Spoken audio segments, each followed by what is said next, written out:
Այսօր Թբիլիսյան 5 հասցեում տեղի ունենալու ազգային բարերար Սամվել Կարապետյանի դատավարությունը։ Ժողովուրդ օրաթերթի տեղեկություններով իշխանությունները լուրջ են պատրաստվում այս դատավարությանը։ Իրենց բոլոր օղակներով փորձում են Կարապետյանին շուրջ թալանչու կերպար ստեղծել։ Ըստ իշխանական մեր աղբյուրների հրահանգ կա, որ տարբեր քաղաքագետներ, ԿՊԱ-կաններ քննադատեն Սամվել Կարապետյանին ու նրա ստեղծած մեր ձևով քաղաքական միավորի ղեկավար Նարեկ Կարապետյանին։ Իշխանականները 3 ողջ օրը մեկը մյուսին հերթ չտալով վարկաբեկում էին Նարեկ Կարապետյանին, ծաղրում նրա արած հայտարարությունները, բոլոր ԿՊԱ-կանները լծված են այդ գործին։ Հավելենք, որ 3 տաշիր ընկերությունների խմբի հիմնադիր Սամվել Կարապետյանի նկատմամբ առաջադրված մեղադրանքը փոփոխվել է։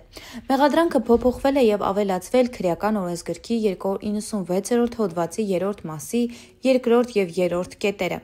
Այն է իշխանական կամ ծառայողական լիազորությունները կամ դրանցով պայմանավորված ազդեցությունն օգտագործելով առանձնապես խոշոր չափերով փողերի լվացումը փոխանցել էին քննչական կոմիտեից։ Նշենք, որ Սամվել Կարապետյանը կալանավորվել էր հունիսի 18-ին, նրան մեղադրանք էր առաջադրվել իշխանությունը զավթելու եւ սահմանադրական կարգը տապալելու հրապարակային կոչեր հնչեցնելու համար։ Նա չի ընդունում իրեն առաջադրված մեղադրանքը։